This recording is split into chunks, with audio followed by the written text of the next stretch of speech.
Encore une fois, mesdames et messieurs, bienvenue sur ce webinaire sur la gestion des risques de sauvegarde organisé par le Centre des ressources de support. Mon nom, c'est Eli Gassagara. Je suis spécialiste dans la protection des enfants et adultes. Je travaille comme indépendant, supportant les organisations humanitaires de développement à mettre en place des systèmes de sauvegarde dans la gestion, dans la formation sur la sauvegarde ainsi que la conduite des investigations. Nous savons tous que les organisations humanitaires de développement ont investi beaucoup d'efforts dans la protection des enfants et des populations vulnérables contre l'exploitation et l'abus sexuel. Les donateurs mettent de plus en plus d'exigences sur la mise en place des systèmes de sauvegarde dans les opérations humanitaires. Et quand ces systèmes ne sont pas en place ou ne fonctionnent pas effectivement, ceci peut présenter des risques énormes aux organisations humanitaires et aux personnes censées être protégées. Ce webinaire va présenter l'analyse des risques et mesures à mettre en place pour minimiser les risques et va se focaliser sur l'évaluation des risques de sauvegarde dans les opérations humanitaires, des mesures à mettre en place pour minimiser les risques identifiés et préserver les populations exposées aux incidents de sauvegarde. Nous avons deux excellents panélistes venant d'organisations internationales opérant globalement et en Afrique en particulier. Nous allons donc profiter de leur expérience dans l'évaluation des risques et mesures de mitigation de ces risques. Pour ce faire, les deux panélistes vont nous présenter chacun une section qui permettra de bien comprendre ce sujet. Nous commencerons par Madame Alice Gentil. Elle est responsable du Bureau global éthique et conformité au sein des Terres des Hommes. Alice a plus de 10 ans d'expertise dans le secteur de l'aide, dans les domaines de sauvegarde, de la protection de l'enfance et dans la gestion des programmes, avec une expérience partagée dans les contextes d'urgence et de développement. Alice est expérimentée dans le soutien aux organisations pour renforcer leur système de prévention et de réponse à l'exploitation et aux abus sexuels, au harcèlement et à la mauvaise conduite, tant au niveau organisationnel qu'opérationnel. Depuis 2020, elle dirige la fonction éthique et sauvegarde de Terre des Hommes à Lausanne, où elle soutient la direction générale et le conseil d'administration, ainsi que les opérations et fonctions, support et fournit une expertise et conseils techniques pour renforcer les systèmes de sauvegarde. Alice, elle soutient également l'éthique et l'intégrité, ainsi qu'elle traite des situations complexes liées à la sauvegarde et à l'intégrité, y compris la gestion des cas et d'enquête. Le deuxième panéliste, c'est Fofana Boubacar. Fofana Boubacar est conseiller en gestion des incidents sauvegarde sur l'enfance au sein de SOS Village d'enfants, le Bureau régional de l'Afrique de l'Ouest du Centre et du Nord. Fofana a été Roving Safeguarding Specialist au Bureau régional de Terre des Hommes, au Bureau régional de Save the Children pour l'Afrique de l'Est et centrale pendant 2 ans.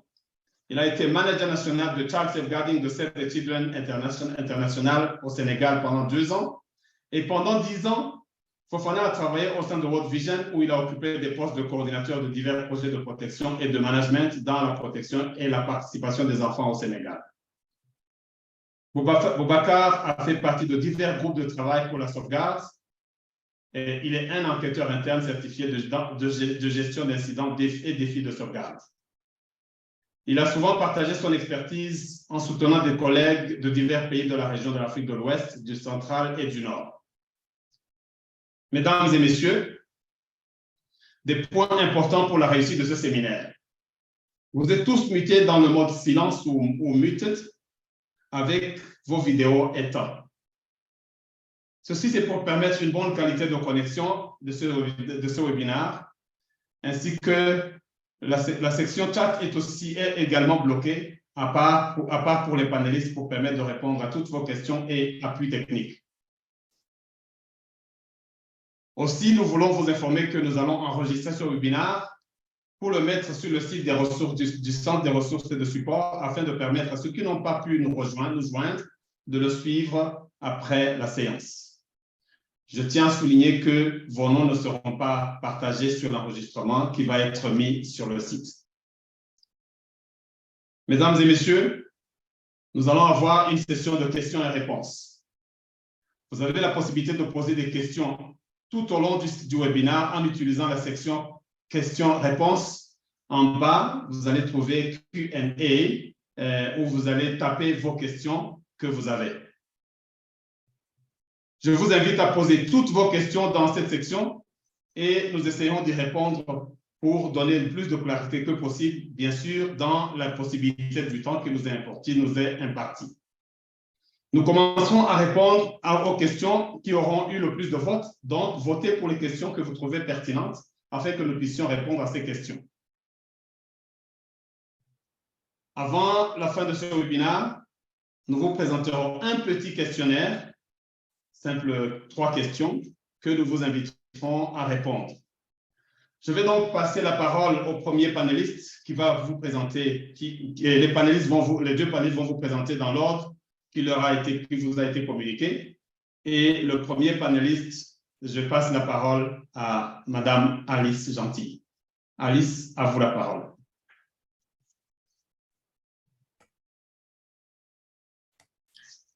Merci Elie. Bonjour à toutes et à tous. Je suis très contente d'être avec vous aujourd'hui. Et comme Elie l'a annoncé, Boubacar et moi-même allons maintenant prendre un peu de temps pour vous présenter certains des aspects essentiels qui sont liés à l'évaluation des risques d'abus et d'exploitation sexuelle dans les interventions humanitaires. En tant que travailleur humanitaire, au sein d'organisations humanitaires, vous êtes bien placé pour savoir que la nécessité de déployer des réponses d'urgence reste une partie intégrante de l'actualité dans notre secteur.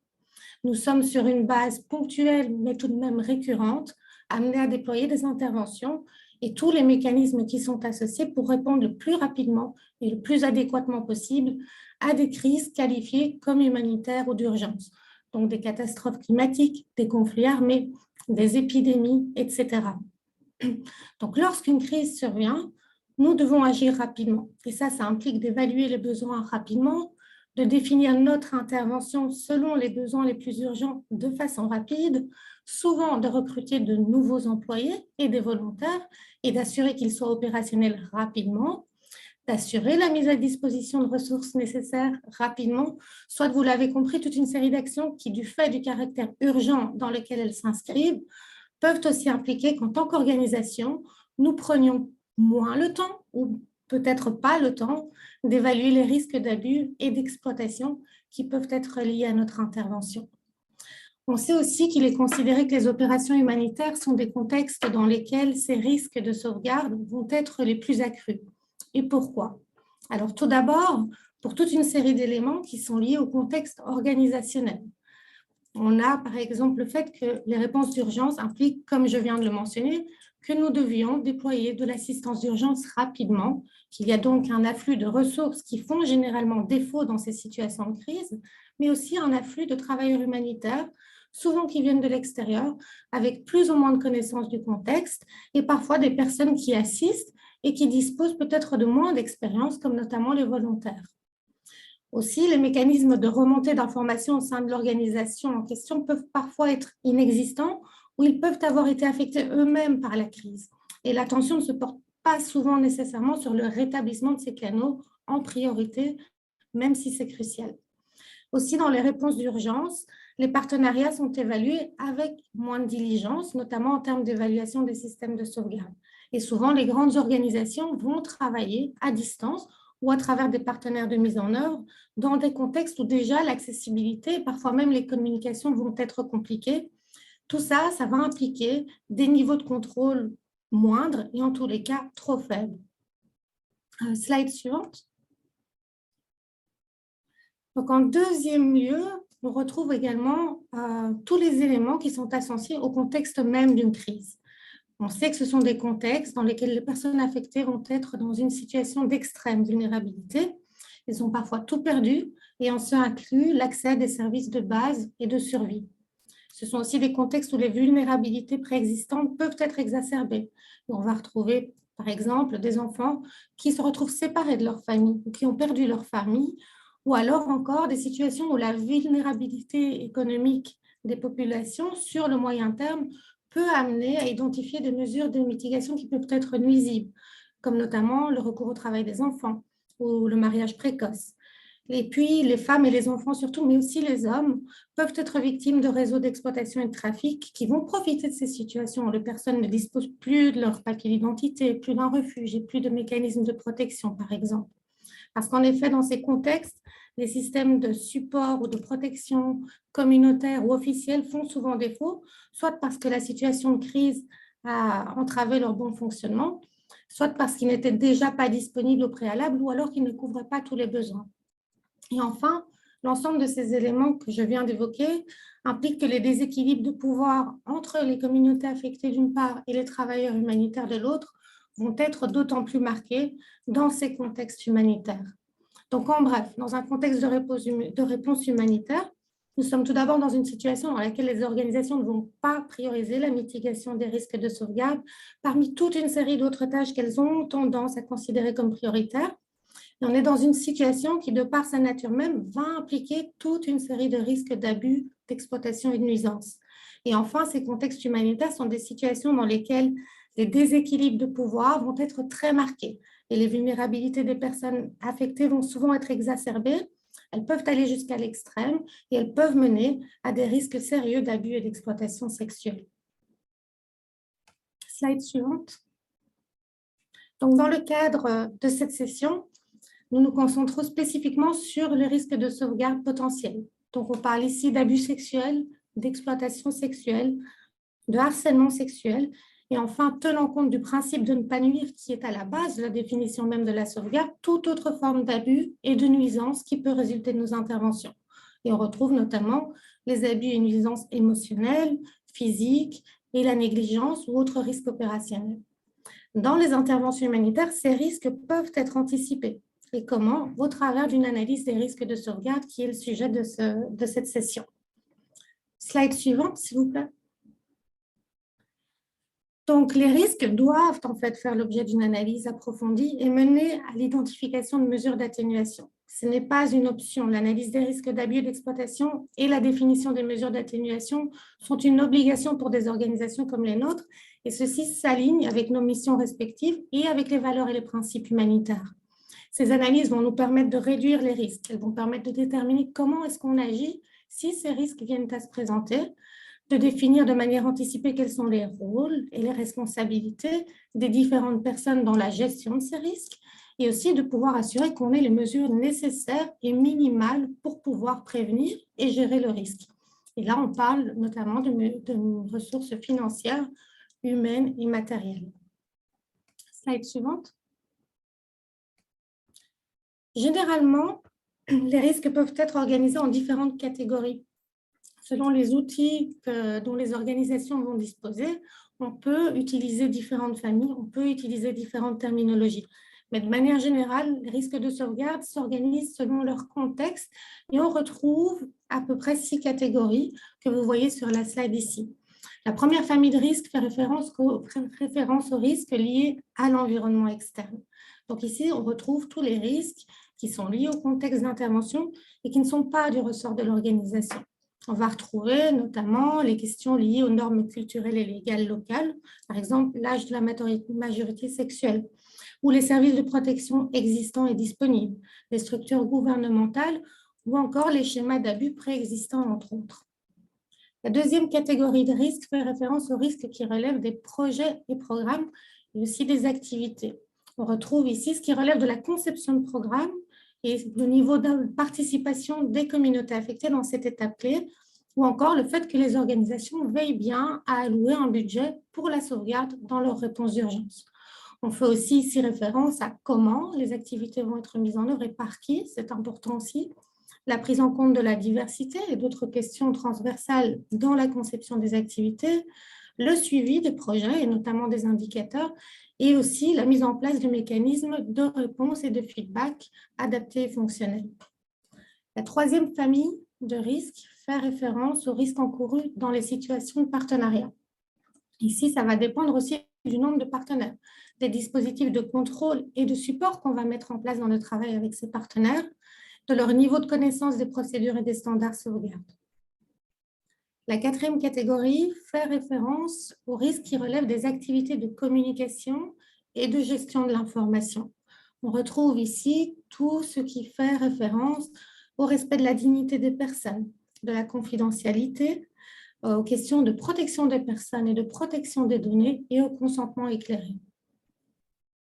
Cinquième catégorie de risque, elle fait référence aux ressources humaines, et ici spécifiquement à l'intégration de la sauvegarde dans toutes les phases du cycle des ressources humaines, allant du recrutement, qui implique par exemple la prise de référence, la mise en place de pratiques de recrutement sûres, l'induction aux politiques et standards organisationnels, notamment le code de conduite et la sauvegarde, mais aussi l'évaluation des performances des employés, la sensibilisation et la formation continue et la mise à disposition d'un mécanisme de signalement organisationnel qui soit sûr et confidentiel.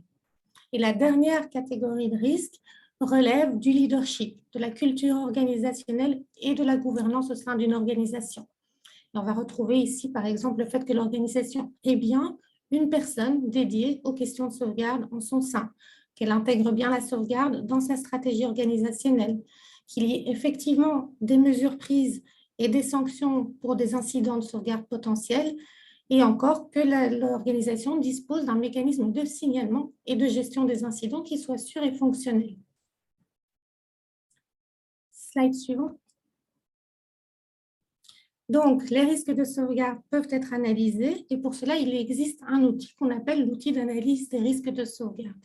Une organisation va disposer d'un outil qu'elle peut avoir adapté et remanié selon son contexte, ses standards, ses interventions spécifiques, mais généralement, les modèles sont assez semblables et ils se recoupent. Et une bonne ressource est d'ailleurs celle qui est disponible sur le site du RSH et que vous pouvez télécharger et également remanier selon votre contexte spécifique. La première étape, comme vous le voyez sur le slide là, va être de lister les risques par catégorie, donc selon les 6 catégories que j'ai évoquées tout à l'heure. Slide suivant.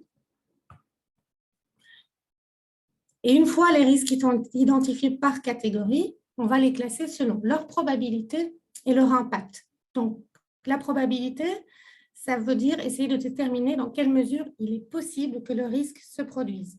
Cette probabilité peut être faible, donc soit le risque ne devrait pas se produire ou alors uniquement dans des circonstances exceptionnelles. Elle peut être moyenne, donc le risque peut se produire, et il peut se produire fréquemment, mais pas de manière persistante ou élevée. Et là, on a affaire à un risque qui va se produire très fréquemment.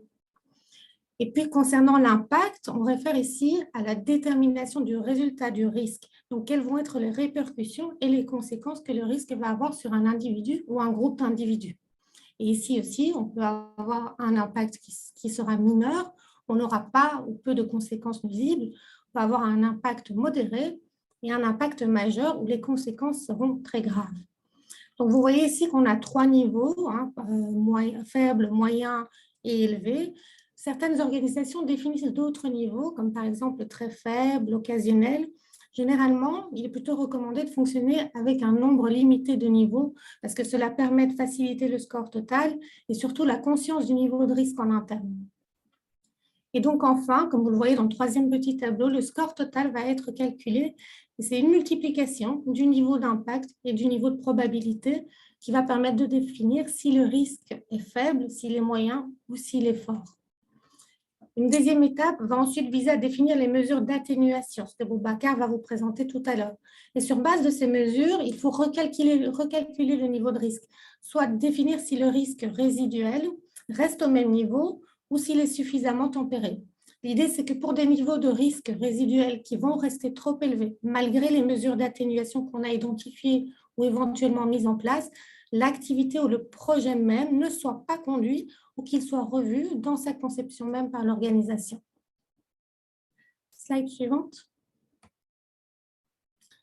Et donc, pour conclure et résumer ce qui a été dit, quelques points d'attention à retenir. Tout d'abord, que les risques de sauvegarde sont inhérents à la nature, au contexte et aux dynamiques que l'on retrouve toujours dans les interventions humanitaires et qu'il est donc nécessaire pour les organisations comme les nôtres d'assurer qu'une analyse des risques de sauvegarde soit systématiquement réalisée. Cette analyse de sauvegarde se fait en début de programmation, mais elle est continue sur la durée d'une intervention. Et en plus de l'analyse au niveau du programme ou du projet, chaque activité qui implique un contact direct entre des travailleurs humanitaires et des populations affectées doit faire l'objet d'une analyse spécifique. L'évaluation des risques va donc nous permettre d'identifier les mesures nécessaires pour ne pas nuire aux populations affectées par une crise et pour les protéger des situations d'abus, d'exploitation et de harcèlement sexuel. Et cette analyse nous permet d'identifier donc ces mesures de réduction de risque, mais aussi de planifier comment on va répondre si le risque se produit, quels vont être les rôles et responsabilités des différentes personnes impliquées et d'assurer qu'on ait les ressources minimales pour gérer et répondre à ces risques. Je vais maintenant laisser la parole à mon collègue Boubacar pour qu'il voit plus en détail avec vous la phase d'identification des mesures d'atténuation. Merci. Merci Alice.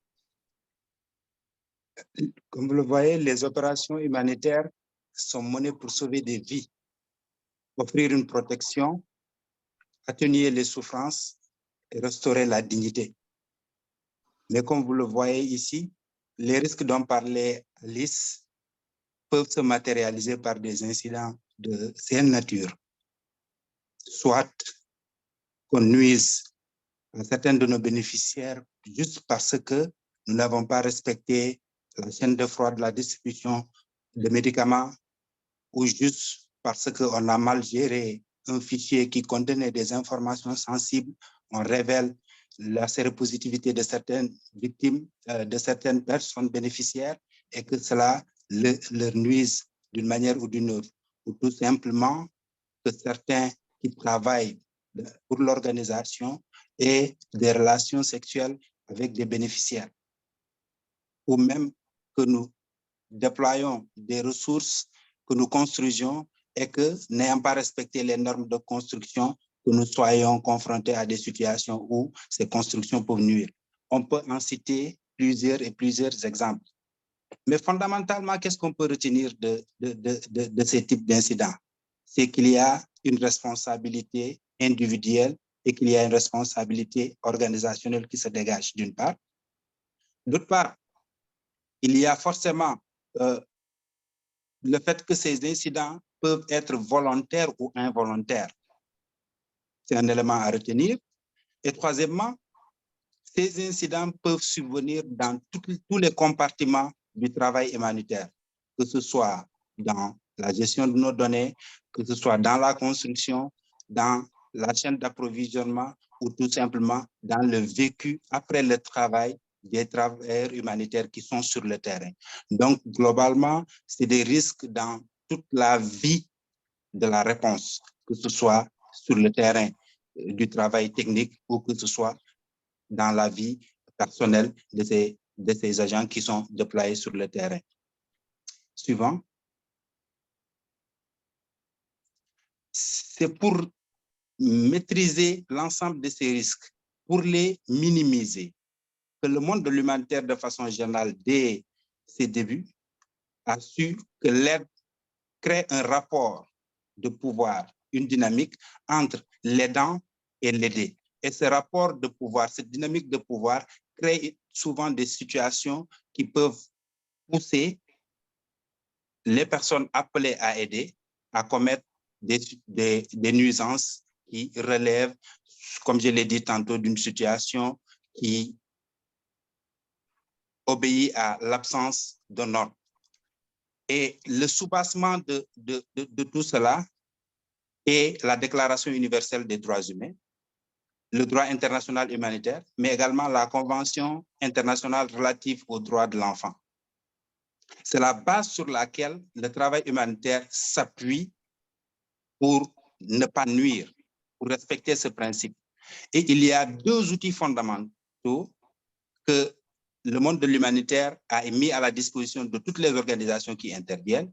Il y a d'abord la charte des normes de qualité et de redevabilité, qui a 9 principes sur lesquels nous nous basons également pour pouvoir déterminer l'action humanitaire. Mais les standards minimums pour la protection de l'enfance dans l'action humanitaire constituent également un outil de base. Il est constitué de 26 standards qui sont structurés autour de 4 piliers. Ce qu'il faut retenir, c'est que ces outils doivent nous servir et ces instruments juridiques doivent nous servir de base. Ils doivent être les prismes à travers lesquels nous devons analyser toute mesure que nous voulons prendre pour minimiser les risques de sauvegarde. Et ils sont bâtis sur les principes de la réponse humanitaire qui sont l'humanisme, la neutralité, l'impartialité et l'indépendance opérationnelle. Toute mesure qui ne s'appuie pas sur ces éléments-là peut faillir dans la mise en place de mécanismes de sauvegarde. Suivant. Et c'est la raison pour laquelle nous identifions ici quelques mesures de base qui peuvent aider à préparer la réponse humanitaire sur le plan de la sauvegarde. La première est de comprendre qu'il faut intégrer la sauvegarde dans la préparation de l'urgence. Vous savez que les situations d'urgence telles que les cités Alice, que ce soit des catastrophes naturelles, séismes, guerres ou autres sécheresses, sont des situations qui certes surviennent de façon spontanée, mais surprennent rarement le monde de l'humanitaire. Il y a des structures de coordination qui sont mises en place, qui produisent des indicateurs d'alerte précoce qui permettent de préparer la réponse à l'urgence. Donc, toute organisation qui s'intéresse à une réponse doit faire en sorte de s'approprier ces outils ou même de participer à cette planification. Et cette planification doit intégrer une composante robuste de la sauvegarde. Une fois qu'on fait face maintenant à la réponse, il faut comprendre que l'identification des besoins en termes de sauvegarde ne doit pas être une identification à part. Il faut l'intégrer parce que les populations qui attendent de l'aide n'ont pas besoin toujours qu'on vienne avec des évaluations à n'en plus finir. Les évaluations liées à la sauvegarde doivent être intégrées dans la mesure du possible dans les évaluations planifiées. Il faut également penser à avoir une politique de sauvegarde et un code de conduite en place pour pouvoir donner le meilleur en termes de sauvegarde. Suivant. Il est également important de s'assurer que tous ceux qui vont intervenir dans le cadre de cette réponse, parce que la réponse se fait sur deux modes opératoires. Soit l'organisation intervient directement ou l'organisation intervient de façon indirecte à travers des partenaires. Donc, le recrutement du personnel doit être suffisamment maîtrisé pour ne pas recruter quelqu'un qui nuit. Il faut également veiller à ce que les partenaires soient évalués dans leur capacité de pouvoir travailler sans nuire.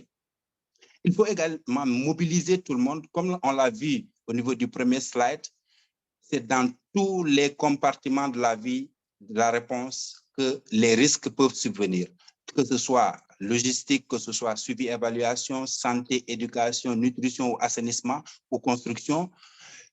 Tout ce que nous faisons comme activité peut nuire d'une manière ou d'une autre, volontairement ou involontairement. Il faudra travailler à intégrer l'analyse des risques dans tous ces compartiments. Et cette analyse peut être faite de façon sectorielle au niveau de ces éléments ou de façon intégrée, mais tout étant fait pour que nous maîtrisions l'ensemble des risques auxquels nous faisons face.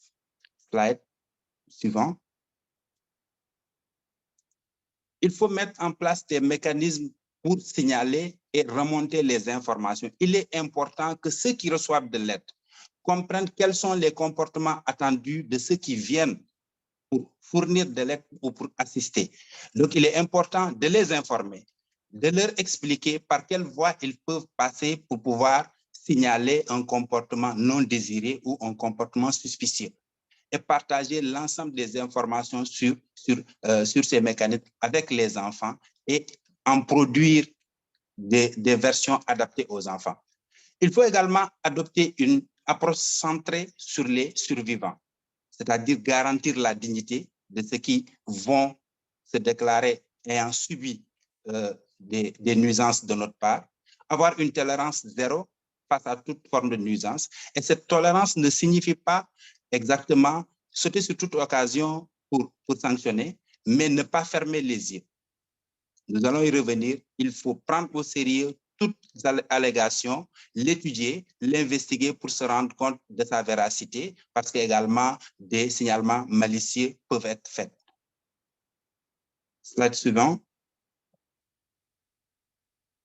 Tout cela entre dans le cadre de la mise en place d'un système de sauvegarde. Ce qui est important de comprendre, c'est que la sauvegarde est bâtie sur 4 piliers: sensibilisation, prévention, signalement et réponse.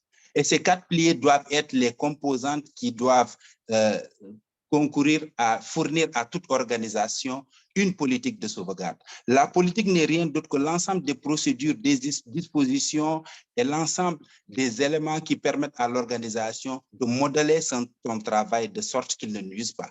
Et sur l'ensemble, sur chacune de ces dimensions, il y a un certain nombre d'activités et d'actions concrètes qu'il faut penser mettre en place.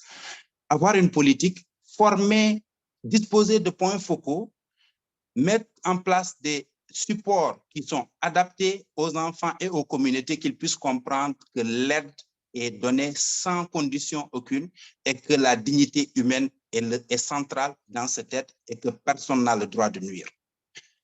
Mettre en place des mécanismes, comme on l'a dit tantôt, dans toutes nos actions, disposer de procédures opérationnelles qui permettent, que ce soit en approvisionnement, en construction ou dans n'importe quel autre domaine, d'avoir des procédures qui nous permettent de dire voilà comment on va procéder. Ça peut éviter la fuite des données ou la brisure quelque part d'une chaîne de froid, ou également le non-respect des normes de construction, ou tout simplement la divulgation des données de certains. Nous devons également penser autour du signalement, faire en sorte que les mécanismes qui sont sur place soient des mécanismes qui protègent ceux qui signalent. Nous savons que dans les réponses humanitaires, des représailles peuvent être faites à ceux qui signalent. Comment les protéger? Et dans la réponse en elle-même, en plus d'être centré sur l'enfant, comme je l'ai dit tantôt, et sur la victime, il faut s'assurer que des investigations rigoureuses soient faites pour situer la véracité de l'allégation et, si c'est confirmé, mettre fin à la collaboration avec le partenaire ou avec la personne, identifier les failles qui ont permis cet incident et les corriger. Parce qu'au demeurant, il s'agit tout simplement de situer la responsabilité individuelle et la responsabilité organisationnelle pour que cela ne se reproduise plus. Et signaler tout contrevenant au système mis en place par les différentes agences qui permet d'avoir une base de données de toute personne ayant nui au cours de l'intervention pour qu'il ne puisse pas être recruté dans une autre intervention et qu'il puisse avoir l'occasion de nuire. Slide. Donc, en guise de recommandation, ce qu'on peut donner, c'est qu'il faut assurer une bonne préparation à l'urgence en incluant une bonne stratégie de sauvegarde. Sauvegarde incluant les 4 dimensions que j'ai citées, qui fonctionnent de façon systémique. Procéder à une analyse complète des risques dans toutes les opérations et prendre tout le temps nécessaire pour le faire, même si l'urgence nous impose d'agir très vite. Assurer un suivi des risques tout le long de la réponse. Il ne s'agit pas de faire une analyse des risques dans une réponse comme actuellement en Turquie et se limiter à ça. Demain matin, une distribution qui doit avoir lieu doit avoir son analyse des risques pour voir à l'instant quels sont les éléments de risque qui se présentent. Intégrer l'analyse des risques dans les différents processus, clarifier les rôles et les responsabilités, définir les ressources, mais assurer la participation de la communauté, notamment les femmes et les enfants, dans la définition de ces risques et les mesures de mitigation. Parce qu'au demeurant, ne pas avoir d'incident ne signifie pas forcément qu'il n'y a pas d'incident, mais ça signifie forcément, probablement, que nous n'avons pas mis les mesures en place pour les identifier parce que le risque zéro n'existe dans aucune intervention. Il est important de prendre cela en compte. Voilà ce que je voulais partager avec vous. Merci pour votre attention.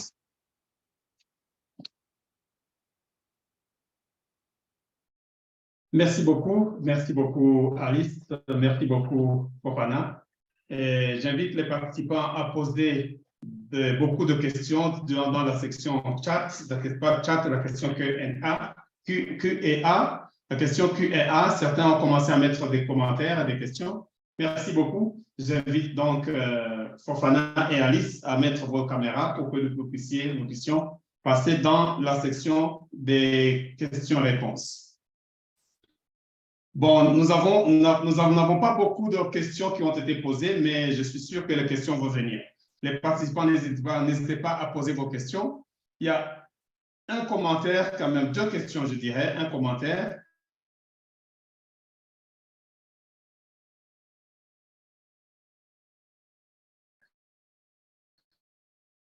Dans sa question ou dans ce commentaire, l'alignement avec le cadre législatif et réglementaire de chaque pays d'intervention peut renforcer la légitimité de la politique du système de sauvegarde et la validité des mesures qui en découlent, n'est-ce pas? C'est un commentaire qu'elle fait, mais elle voudrait bien sûr la confirmation. Je vais demander à Fofana de confirmer ça. Fofana, s'il vous plaît. Oui, tout à fait. Tout à fait. Nous avons juste présenté le cadre externe, mais il est important que le cadre interne à chaque pays ou à chaque contexte est à prendre en compte, notamment les procédures et les politiques qui sont liées à chaque pays. Et de voir également comment ces procédures et ce cadre s'alignent aux exigences internationales. Parce que tout simplement, dans certains cas, il est possible de trouver des situations où le cadre interne est très en dessous des exigences internationales. Et à ce niveau, dans la réponse, c'est les exigences internationales qui s'imposent. Mais c'est tout à fait vrai, il faut prendre en compte ces éléments du cadre international, du cadre interne qui peuvent aider. Merci beaucoup pour la réponse. Je vais passer la question. La deuxième question vient de Raoul Akindes. Je vais la passer à Alice. Que faire pour s'assurer que les partenaires de mise en œuvre assurent une bonne implémentation des politiques de sauvegarde? Oui, il y a différentes choses qu'on peut faire. Évidemment, on est bien conscient qu'on est dans des situations d'urgence, hein, donc on doit aller rapidement, on identifie les partenaires rapidement. Mais il existe des outils pour déjà, en début de partenariat, définir quel est le niveau d'implémentation et des systèmes de sauvegarde au sein de l'organisation partenaire. Ce sont des petits outils qui sont très faciles à conduire avec une dizaine de questions, un peu comme les outils que les bailleurs utilisent aussi pour évaluer quand ils donnent des financements. Et donc ça permet au moins de déterminer où sont les points d'attention et où est-ce qu'on doit éventuellement apporter un appui aux partenaires. Le fait de le réaliser en début de partenariat ou au moment où on envisage le partenariat, c'est encore plus avantageux parce que si il faut des ressources pour pouvoir assurer ce support, c'est le bon moment évidemment pour s'assurer qu'on puisse mettre ces ressources-là à disposition. Et après, c'est un accompagnement. Donc, c'est vraiment, s'il n'y a pas de politique de sauvegarde, engager le partenaire sur la politique de sauvegarde dont dispose l'organisation, un engagement à respecter les standards et des formations. Donc, il faut s'assurer que les employés, les volontaires et toutes les personnes qui vont être amenées à représenter l'organisation et à mettre en œuvre les activités qui seront en contact avec les populations affectées soient formés, comprennent bien ces dimensions de balance de risque, de déséquilibre de pouvoir, comprennent bien la nécessité de ne pas en abuser, il n'y a pas non plus la perception que cette balance ou cet équilibre puisse être abusé. Donc, c'est au travers d'un accompagnement. D'abord, connaître le niveau de système de sauvegarde et sur cette base-là, définir un accompagnement du partenaire. Merci beaucoup, Alice. Fofana, je vais vous poser...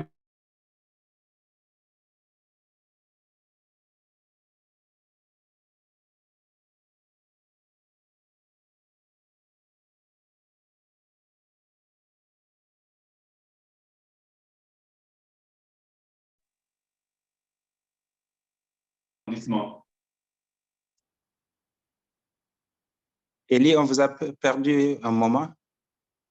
Je disais, il y a une question de Halidou. Halidou dit, en matière de sauvegarde, est-ce que le fait de n'avoir pas enregistré un incident est forcément un point positif? Fofana a abordé la question, mais je souhaite un approfondissement.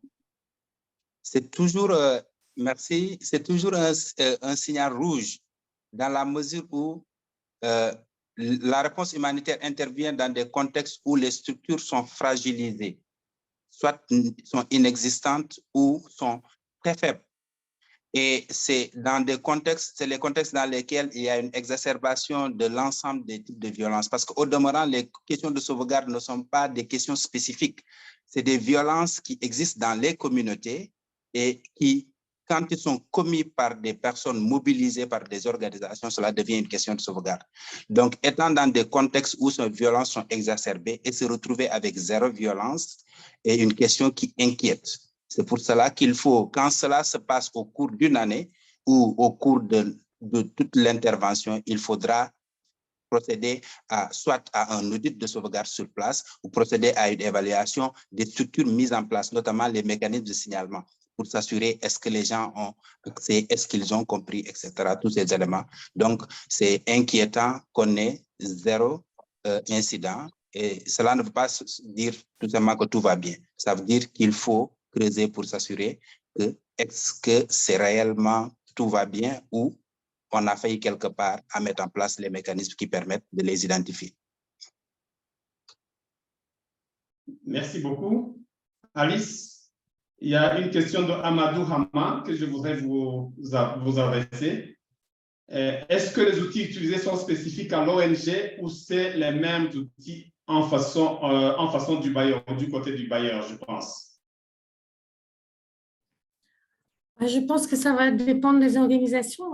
Bon, il y a toute une série d'outils qui sont disponibles. Les modèles, on peut retrouver des modèles pour tout, notamment sur le site du RSH, qui est une vraie bible, en tout cas pour tout ce qui a référence à la sauvegarde. Mais une organisation peut ensuite décider de modifier les outils pour qu'elles soient plus pertinentes par rapport à son contexte spécifique. Par exemple, une organisation de protection qui travaille sur la protection de l'enfance va sans doute vouloir plus orienter la gestion des risques, la prévention des risques sur les questions qui sont relatives aux violences à l'encontre des enfants qu'une organisation qui travaille sur un contexte tout à fait différent.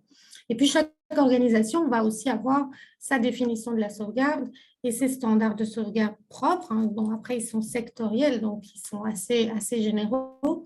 Mais de nouveau, on peut avoir différentes choses qui tombent dans les définitions de la sauvegarde au sein d'une organisation. Par exemple, certaines vont aussi considérer les cas de harcèlement sexuel dans l'environnement de travail comme faisant partie de la définition de la sauvegarde. Et dans ce cas-là, il faudra que les outils qu'on a en place intègrent bien cette notion. Donc, on peut référer à des modèles qui existent et qui sont très utiles quand on n'en a pas. Il n'y a pas nécessairement nécessité de les adapter, mais on peut à un moment donné estimer que c'est nécessaire et plus pertinent.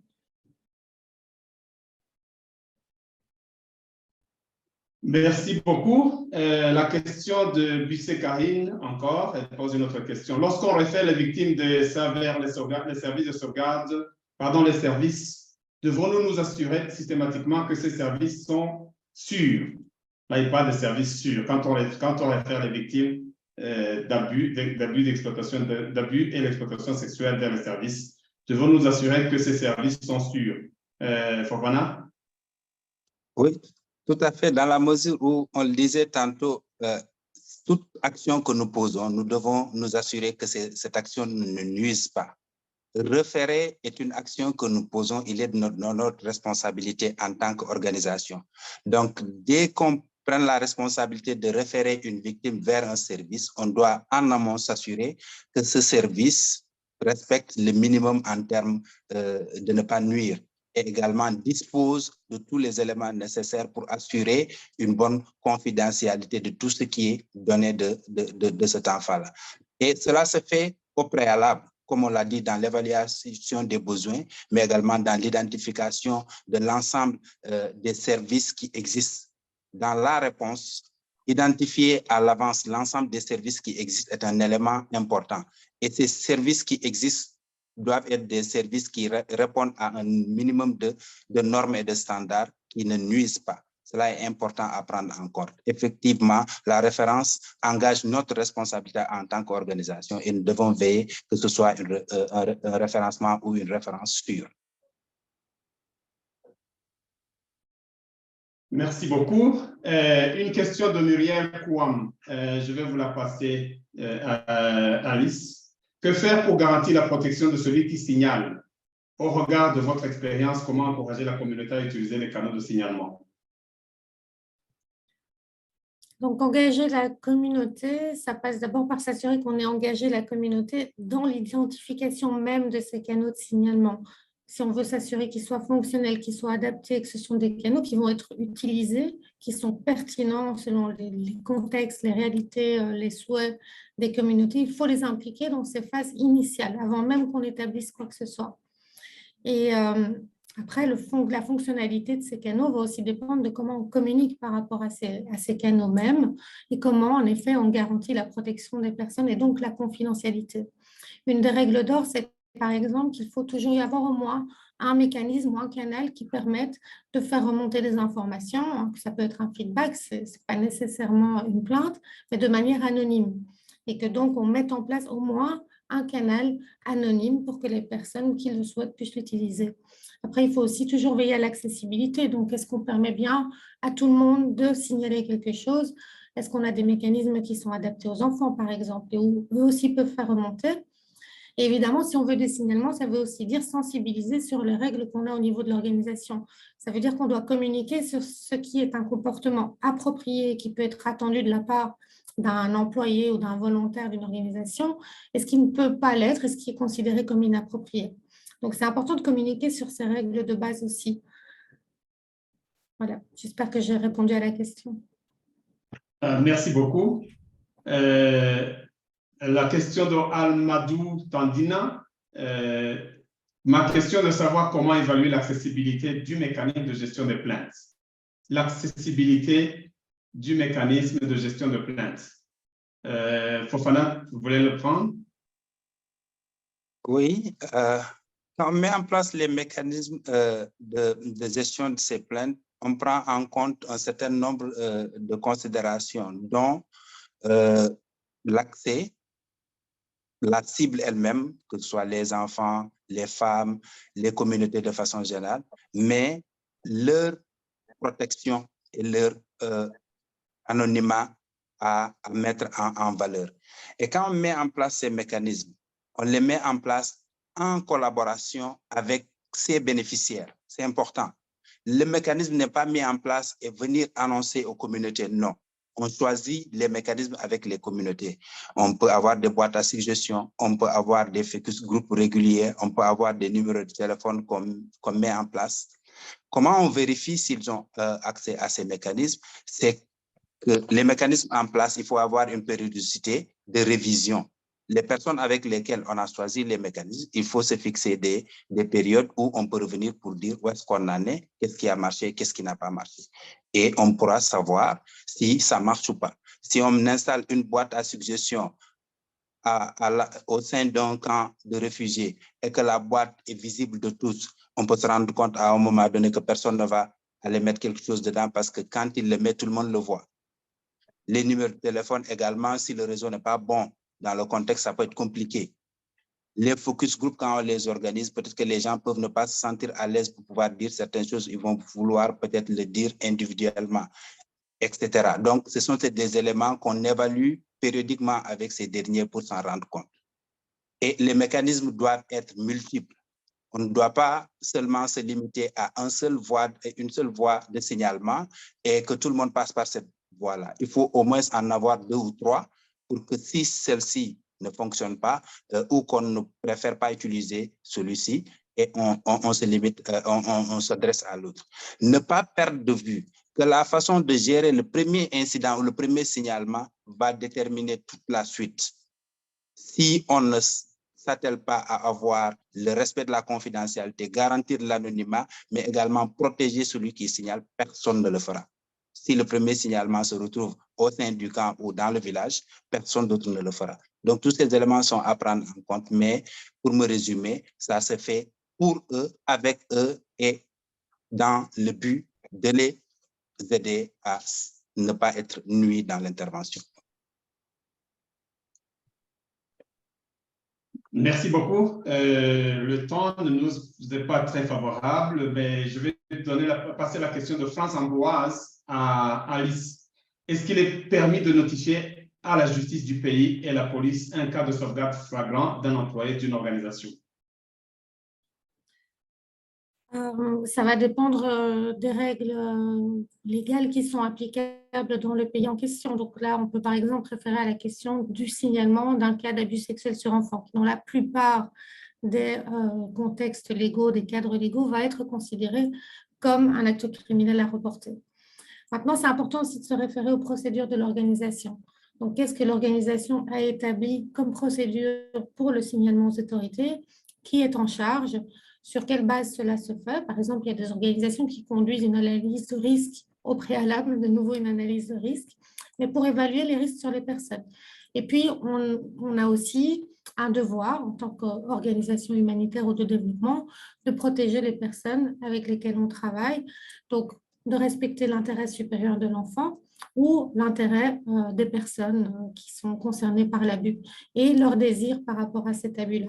C'est toute une série d'éléments qu'il faut mettre en balance. Mais c'est très important qu'au départ, on soit bien au fait des règles qui s'appliquent dans un pays. On ne peut pas débarquer et ne pas savoir quel est le contexte qui s'applique, quelles sont les règles, quelles sont les mesures que les citoyens doivent eux-mêmes appliquer. Fofana, une question de John Benjamin. Ne serait-il pas mieux que l'évaluation des risques de sauvegarde soit menée par une entité externe à l'institution? Tout va dépendre du contexte, mais il est important que ceux qui sont en charge de mettre en œuvre soient impliqués dans l'évaluation des risques, que ce soit les bénéficiaires ou que ce soit les acteurs de la mise en œuvre. Une organisation externe qui vient évaluer les risques pour vous va vous donner un produit fini que vous allez censé aller mettre en œuvre sans pour autant avoir l'esprit de ce produit. Il est important que ceux qui vont aller sur le terrain soient impliqués dans l'évaluation des risques. Les risques dont on parle également sont macro et micro. La réponse, globalement, on peut avoir les grands risques qu'on peut identifier, etc. Maintenant, une fois sur le terrain, c'est ceux qui ont en charge les activités qui sont les responsables des risques, parce que c'est les responsables de la mise en œuvre et nous cherchons à ajouter de la plus-value à cette mise en œuvre. Donc, le responsable de la gestion du risque dans un projet, c'est le responsable du projet. Dans un programme, c'est le responsable du programme. Et le principal responsable du risque est le lead de la réponse. Donc, il est important, ça se fait dans certaines réponses qu'on ait des structures externes qui viennent aider à évaluer les risques parce qu'ayant cette capacité technique de répondre. Mais il faudra impliquer ceux qui ont en charge la mise en œuvre. Ceci facilite les mesures de mitigation, leur appropriation et la qualité que cela donne sur le terrain. Merci beaucoup. Nous allons nous limiter ici, mais une dernière question de Noah Judith, je vous la passe, Alice. Comment passer le message de la sauvegarde sans qu'elle ne soit perçue comme une épée de Damoclès sur les pourvoyeurs de soins?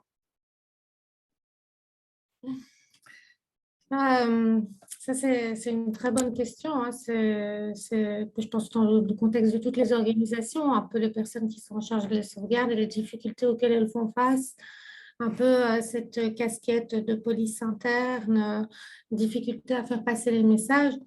Et c'est un travail, je pense, qui prend du temps. Hein. C'est d'abord une relation de confiance. Donc, établir la confiance, communiquer, comprendre qu'on est là, en fait, dans le même objectif, hein, mais qu'on a peut-être différents focus ou différents points d'attention dans l'atteinte de cet objectif. Mais in fine, on ne peut pas mettre en œuvre des programmes humanitaires qui vont venir porter assistance à des personnes affectées si on n'assure pas leur protection tout au long. Si cette intervention vient à leur nuire d'une manière quelle qu'elle soit, notamment au travers de risques d'abus et d'exploitation sexuelle, on aura failli à notre mission. Et ça, c'est l'organisation dans son entièreté. Donc, c'est vraiment comment est-ce qu'on peut collaborer, travailler ensemble, en comprenant bien que oui, ça rajoute du travail, c'est certain, hein, on est dans des situations d'urgence, on veut aller vite, mais ce sont des choses qu'on ne peut pas mettre sur les côtés. Il n'y a pas possibilité de mettre ça sur le côté dans l'objectif qu'on veut mettre en œuvre avec l'intervention. Donc, c'est communication, relation de confiance, collaboration continue, ne pas lâcher prise, diplomatie, toute une série de qualités que les personnes en charge doivent mettre en œuvre constamment pour s'assurer que ces messages qui sont cruciaux soient bien compris et qu'ils soient appliqués. Merci beaucoup, Alice. Je remercie tous les participants et en particulier, bien sûr, je dois remercier les deux panélistes pour leur présentation et les participants pour les questions que vous avez posées. Je tiens à vous dire que toutes les questions qui ont été posées, nous allons répondre à ces questions et nous allons mettre les réponses sur le site du Centre des ressources. J'en profite en fait pour répondre à Alida Atekandoi, je m'excuse pour la prononciation de votre nom, qui dit que faire qu'une organisation individuelle adhère au Centre des ressources de support, il faut simplement vous enregistrer sur la newsletter. Et le lien sur la newsletter va être partagé. Et en terminant sur notre présentation, nous allons vous partager un petit questionnaire, comme nous l'avons dit, mais en même temps, j'en profite pour vous dire que nous avons le Centre des ressources et de support a un paquet de ressources essentielles, et le site pour les ressources essentielles, le paquet des ressources essentielles, ainsi que le matériel de formation online que vous pouvez vous référer. Le site va être mis également à votre disposition. Vous pouvez mettre ça dans le chat, si possible, à merveille.